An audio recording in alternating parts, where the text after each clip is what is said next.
ओम नमः शिवाय। शिवजी सदा सहाय। ओम नमः शिवाय। गुरुजी सदा सहाय। आस्था का अमृत। गुरु कृपा का वर्णन करने के लिए यदि मुझे 1 लाख जीवाएं भी मिल जाएं तो वह अपर्याप्त होंगी। उनकी अनुकंपा, प्रेम और संरक्षण के संदर्भ सबकी गणना करना असंभव है। प्रथम दर्शन के अवसर से अब तक मैं उनके बारे में उनसे ही सीख रही हूँ। आज भी किसी भी गुरु कृपा का संदर्भ सुनकर यह प्रतीत होता है कि उनके समक्ष हम सब बालक हैं, सीख रहे हैं। नवोदय। यह घटना अगस्त 1998 की है। एक दिन मेरे पति अपने कार्यालय से पहले वापस आ गए और बोले कि वह अपने मित्र विंग कमांडर चोपड़ा के साथ गुरुजी के पास जा रहे हैं।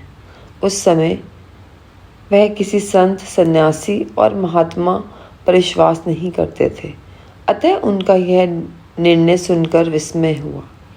संध्या को 6 बजे जाकर वह अर्धरात्रि के पश्चात वापस आए। उनके लौटने पर मेरा पूरा विवरण सुनने को उत्सुक थी, अतः घर आने के बाद जब वह बैठ गए मैंने उन पर प्रश्नों की बौछार कर दी। क्या गुरुजी उपदेश देते हैं, भविष्य बताते हैं अथवा जीवन की दुविधाओं को दूर करने के लिए रत्न और मंत्र देते हैं? मेरे पति का उत्तर मेरी आशा के प्रतिकूल था। थोड़े से शब्दों में उत्तर देते हुए उन्होंने कहा, गुरुजी ऐसा कुछ नहीं करते हैं। उनके यहाँ पर गुरबानी के शब्द बजते हैं। उसके बाद हम सोने लगे और मैंने अपने पति का यह अनुभव एक बीती हुई घटना समझा। मेरा विचार था कि अगले दिन उन्हें पिछली संध्या की बात याद भी नहीं रहेगी।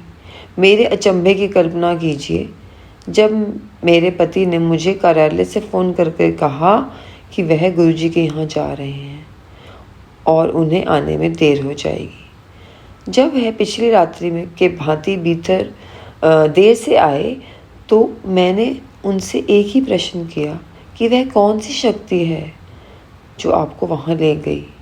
उनका उत्तर सरल था, वहाँ पर जो मुझे मिला है उसे शब्दों में वर्णन करना कठिन है, उसको केवल अनुभव कर सकते हैं। उत्सुकता वश अगले दिन मैंने सब परिवार वहाँ जाने का निर्णय लिया। गुरुजी के द्वार पर मेरे पति के तीसरे दर्शन के अवसर पर पूरा परिवार उनके समक्ष था। गुरुजी के स्थान से 20-30 मीटर दूर से ही तीव्र सुगंध आने लगी। जब हमने उस कक्ष में प्रवेश किया जहाँ गुरुजी बैठे थे, वह सुगंध चारों ओर थी। पहली बात जो मेरे मन में आई कि इस सज्जन ने इतनी तेज और अधिक इत्र लगाया हुआ है कि वह सुगंध पूरे कमरे में फैल रही है। निश्चित रूप से ही यह बने ठने दिखावटी गुरु हैं। मेरे पति के वर्णन करने पर भी गुरुजी के प्रथम दर्शन मेरी मानसिक चित्रण से बिल्कुल भिन्न था, किंतु अभी अकल्पनीय होना शेष था। जैसे ही गुरुजी के चरण स्पर्श कर मैं उठ रही थी, गुरुजी बोले कि गुड़गांव के संत ही भक्त अंततः आ ही गई। इस कथन के साथ ही उन्होंने मुझे बता दिया कि उनका मेरे बारे में कितना ज्ञान है। हमारे परिवार के सदस्यों के अतिरिक्त किसी और को गुड़गांव वाले संत का पता ही नहीं था। श्रद्धा की चुस्की, चाय प्रसाद। गुरुजी का वहाँ चाय पहला और कभी अंतिम पेय होता है। बचपन से मुझे चाय से घृणा रही है। यदि मैं चाय किसी भी रूप में लेती थी तो मेरे मुख में घाव हो जाते थे। मेरे बैठते ही एक सज्जन चाय बांटते हुए आए। मैं दुविधा में थी कि प्रसाद को कैसे मना करूं। अचानक मैंने देखा कि वह आगे निकल गए। मुझे संतोष हुआ कि ना मुझे प्रसाद को मना करना पड़ा और ना ही चाय पीनी पड़ी। इस विचार के मन में आते ही विपरीत विचार भी उठा कि इस चाय रूपी प्रसाद को ग्रहण ना करके मैं गुरु कृपा से वंचित हो रही हूँ। यह सब मेरे मन में हो रहा था, पर बाहर ऐसा हो रहा था जैसे मैं बोल रही हूँ। एकदम एक सज्जन पीछे मुड़े और मुझे चाय प्रस्तुत करी। मैं चकित थी। यह वैसे था जैसे मेरे मन में उठ रहे द्वंद्व का उत्तर मिल रहा हो। मैंने चाय का ग्लास उठाया और परिवार के सदस्यों के विरोध के प्रतिकूल उस गिलास से चाय पी ली। बचपन से ही चाय ना पीने के लिए एक महत्वपूर्ण कर्म। उस दिन अगले कुछ घंटों में जब तक गुरुजी वहाँ रहे, मैंने चाय के 2 या 3 ग्लास और पिए।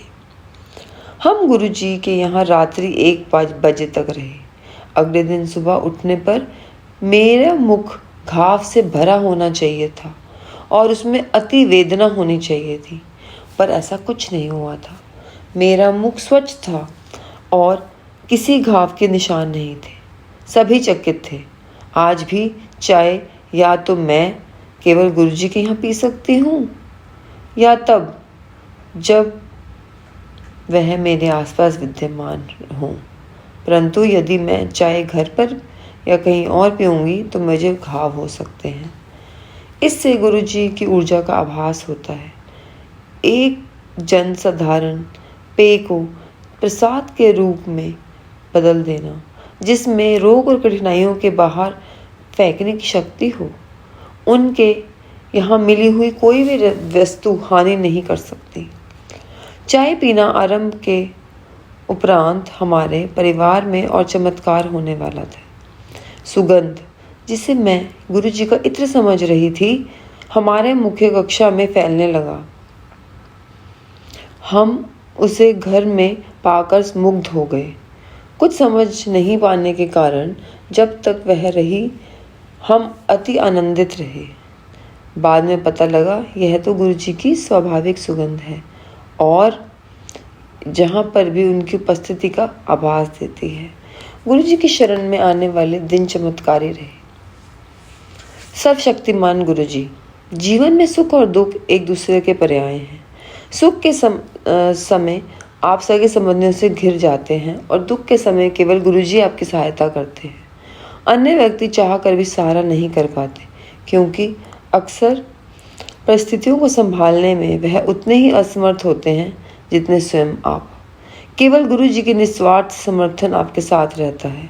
अपने लिए कर्मों के अच्छे और बुरे फल तो भुगतने ही पड़ते हैं, परंतु गुरुजी के समक्ष प्रकृति भी निसहाय हो जाती है। गुरुजी का कोई भी अनुयायी प्रतिकूल फल या वह नष्ट कर देते हैं और उसकी मात्रा भी कम कर देते हैं। इसको साकार करने के लिए गुरुजी अपने भक्तों के कष्ट अपने में अंतरित कर लेते हैं। मैंने अनुभव किया है कि कष्ट और पीड़ा दूर करने के लिए गुरुजी विभिन्न पद्धतियों का प्रयोग करते हैं। एक बार संगत में बैठे हुए मुझे सिर में तीव्र वेदना हो रही थी।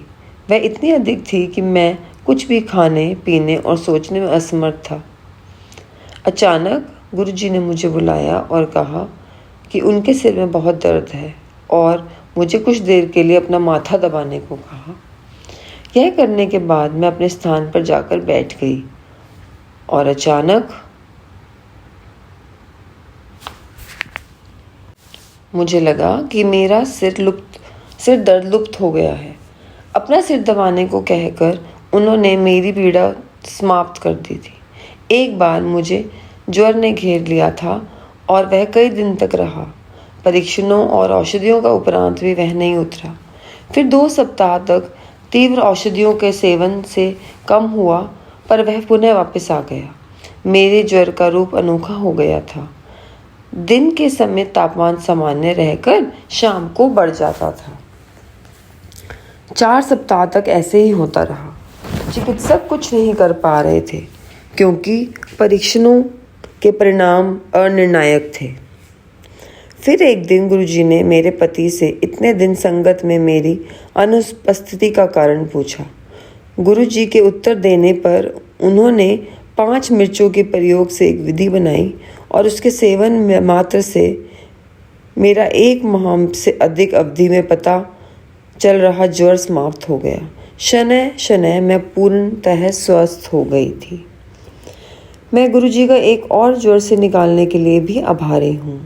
यद्यपि मुझे हल्का ज्वर था, मेरे परिवार के साथ बड़े मंदिर जाने की योजना बनाई, परंतु बड़े मंदिर पहुँचते पहुँचते मेरा ज्वर अत्यधिक बढ़ गया और मेरे लिए उठ पाना संभव नहीं था। उस दिन अचानक गुरुजी वहाँ आ गए और मेरे पति और संगत के एक अन्य सदस्य को ताज़ा नींबू के घोल बनाकर पीने को कहा। ज्वर ऐसा लुप्त हुआ जैसे कभी वह था ही नहीं। किसी के बताए बिना गुरुजी को मेरी अवस्था का ज्ञान था और उन्होंने तुरंत उपचार किया। ऐसा निस्वार्थ आलंबन और देखभाल और कौन कर सकता है? शब्द मात्र से गुरुजी द्वारा प्रयोग करने वाली वस्तुएं केवल सांत्वना देने के लिए होती हैं। ऐसा अक्सर देखा गया है कि वास्तव में गुरुजी को अलौकिक क्रियाओं के लिए इनकी आवश्यकता ही नहीं है। गुरुजी की शक्ति मात्र ही भक्त के समस्त समस्याओं का हल है। भौतिक वस्तुओं का प्रयोग से तो भक्त को केवल यह आभास होता है कि उसकी ओर गुरुजी का संपूर्ण ध्यान है। मेरे पैर के अंगूठे पर किसी कीड़े ने काट लिया था, फलस्वरूप वह सूज गया था और उसमें बहुत दर्द था। जब चिकित्सक द्वारा दी गई मलहम से कोई लाभ नहीं हुआ तो उसने एक साधारण शल्य क्रिया करने का सुझाव दिया। अचानक उसी दिन मेरे पति के बताए बिना गुरुजी ने मेरे पैर का हाल पूछा और वह पर्याप्त था। पैर की वेदना कम हो गई थी और उससे बहुत लाभ हुआ। कुछ ही समय में उसके सब चिन्ह मिट गए। ऐसी है गुरुजी की क्षमता। इससे भी अधिक अचंभा हमें तब हुआ जब गुरुजी ने मुझे मधुमेह से मुक्त किया। 1999-2000 में पता लगा कि मुझे वह रोग है। मधुमेह के बारे में सर्वविदित है कि इसमें कोई चिकित्सा नहीं है, इसकी केवल सीमा बंद किया जा सकता है। किंतु गुरुजी ने मुझे इस रोग से भी मुक्त किया। कुछ ही मास में बिना औषधियों के केवल गुरुजी की कृपा से इस रोग से मुक्ति हो गई। गुरुजी के सादे ढंग से कहे गए शब्द का अर्थ भी अधिक गूढ़ होता है। वास्तव में वह ब्रह्म के लिए आदेश होते हैं और यदि उनके शब्दों का पालन नहीं किया जाए तो फल अभिप्रिय हो सकता है। जब हमने गुरुजी के पास अपना जाना आरंभ किया तो गुरुजी ने मेरे पति को सप्ताह में 3 बार सोम, बुध और शुक्र को आने को कहा। हमने उनके निर्देशों का पालन अवश्य किया, किंतु कम दिनों की पूर्ति करने के लिए घर से शीघ्र निकलना आरंभ किया। एक दिन जब हम 6 बजे ही पहुंच गए तो गुरुजी ने सत्संग के निर्धारित समय 8 बजे आने को कहा। आश्चर्यजनक रूप से उसके पश्चात ऐसे होने लगा कि हम वहां 8 बजे ही पहुंच पाते थे। एक बार हम घर से सायं 6:30 बजे ही निकल पड़े, परंतु उस दिन वह 25 किलोमीटर का मार्ग इतना व्यस्त था कि हम 8 बजे ही पहुंच पाए। अचंभे की बात है कि गुरुजी ने घर से 7:30 बजे निकलवाने के बाद भी हमें 8 बजे पहुंचाया। लंगर से कृपा। हमारी मनोवृत्ति अनेक बार हमें यह अनुभव कराती है कि जो बाद में मूर्खतापूर्ण कर्म लगते हैं। एक बार मैंने ऐसा उपवास रखा हुआ था जिसमें अन्न निषेध था। उस दिन मैं मात्र फालाहार ले सकती थी। जब हम गुरुजी की संगत में पहुंचे तो मैंने निश्चय किया कि मैं लंगर नहीं करूंगी क्योंकि उसमें रोटी होती है। मुझे आशा थी कि कोई इस पर ध्यान नहीं देगा। उस दिन 200 से अधिक श्रद्धालु थे और लंगर के 6 चक्र बने हुए थे, परंतु गुरुजी को इसका ज्ञान हो गया था। उन्होंने मुझे अंतिम चक्र में लंगर करने को कहा। व्रत के नियम की अवहेलना नहीं करने की इच्छा से मैं प्रथम तल पर जाकर बैठ गई। उन दिनों एम्पायर स्टेट में संगत नीचे होती थी और लंगर प्रथम तल पर किया जाता था। मैंने निश्चय किया कि मैं एक कोने में बैठी रहूँगी और लंगर की समाप्ति पर ही नीचे आऊँगी। इस प्रकार मैंने 2 अपराध किए थे। प्रथम, गुरुजी के निर्देश की अवहेलना करने का, और दूसरा उनको धोखा देने का प्रयास।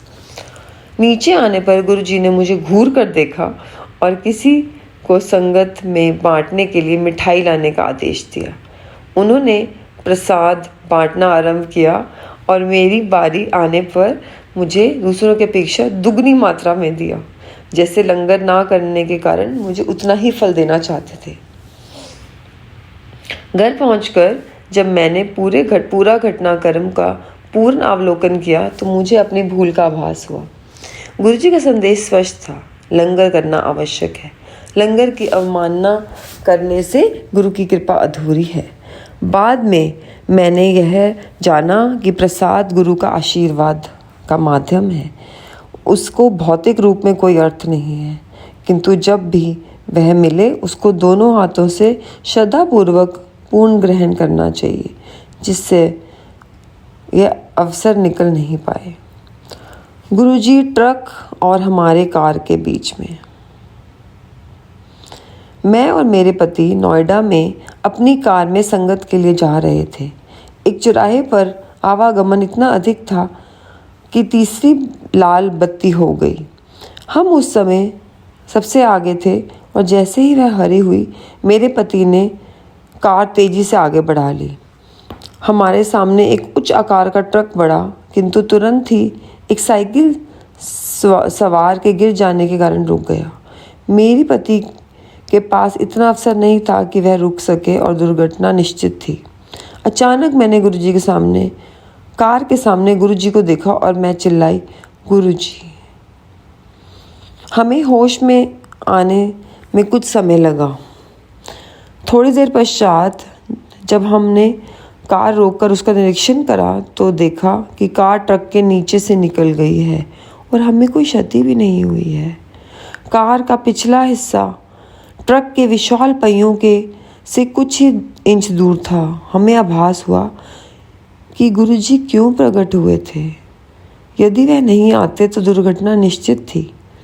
इससे भी अधिक आश्चर्य हमें तब हुआ जब मेरे पति वह एक संस्मरण संगत को एक सदस्य को सुना रहे थे।